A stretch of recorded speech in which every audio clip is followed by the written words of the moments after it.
Je suis Bernadette Sanguigouma, gestionnaire de formation. Je suis originaire de la Tokora, précisément le village qu'on appelle Ouabou. Depuis toute petite, j'aidais ma mère à produire la bière traditionnelle, communément appelée Tukutu dans le nord Bénin.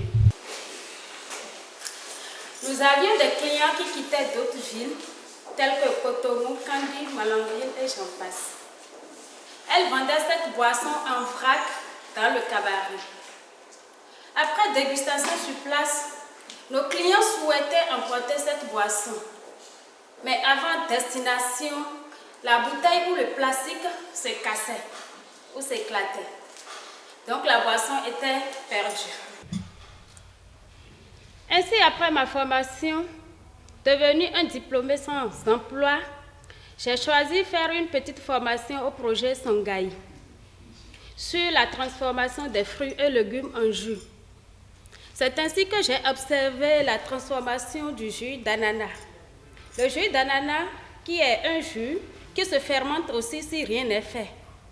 Là, je me suis dit, si on a pu mettre le jus d'ananas en bouteille, qui peut tenir pendant 12 mois minimum, alors ma boisson aussi pourra rester dans une bouteille et tenir pendant 12 mois. C'est ainsi que je me suis rapprochée auprès de l'animatrice qui était chargée de notre formation. Je lui ai posé mon problème et ensemble, on a fait des petits essais. Ainsi, on a trouvé une formule qui nous a permis de produire le Royal Chouk. Le Royal Chouk qui est une boisson à base du sorgho germé, une boisson qui regorge assez de vitamines et des éléments très nutritifs, très bien pour la santé. C'est comme le jus de fruits, le jus d'ananas, le jus de baobab et autres. C'est une boisson vraiment vitaminée. Même le diabétique peut le consommer parce que c'est sans additifs, sans produits chimiques ni colorants. Il y a la forme alcoolisée qui est à faible taux d'alcool, donc aussi très bon pour la santé. Aujourd'hui, nous utilisons les moyens de bord que nous avons à notre disposition. Et on produit 126 litres de boissons par mois. L'équipe est composée de 11 femmes, 10 femmes malteuses plus moi. Ces 10 femmes ont pour gain 2 000 francs par production. Nos ambitions à l'avenir, c'est d'organiser complètement une filière sorgho.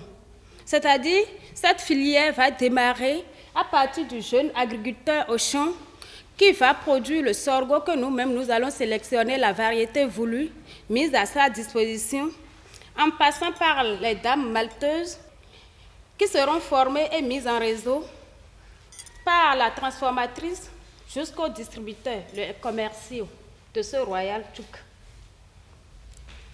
Les femmes malteuses que nous utilisons aujourd'hui sont des personnes sans soutien, des personnes à revenus faibles et des personnes sans qualification professionnelle.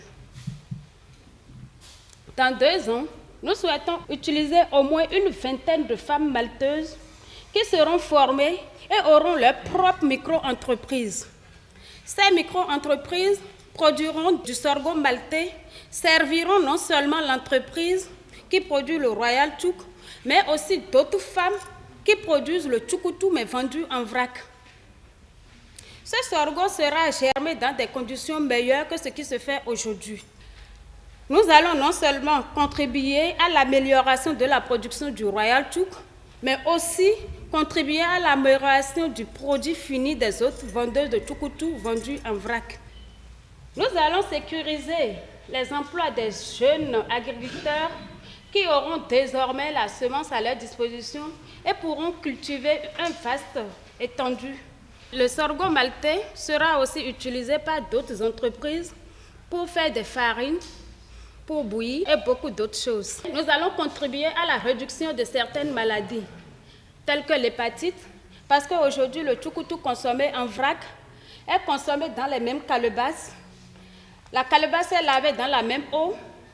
Désormais, à chacun sa bouteille de tukutu est consommée à la maison, au bureau, au village Même à Paris, désormais, le tchoukou peut être consommé.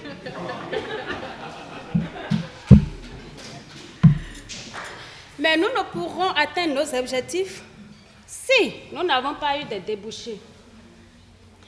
Nous souhaiterons désormais demander l'aide auprès des collectivités pour des manifestations qui se font.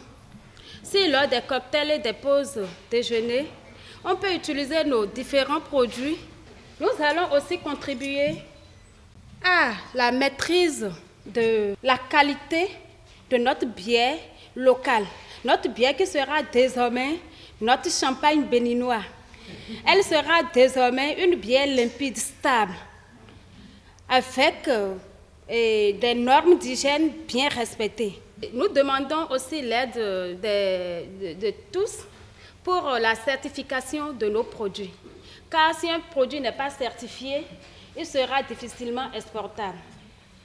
Je dirais qu'ensemble, pour un développement durable, encourageons l'initiative privée, oui, mais par nos produits locaux. Je vous remercie.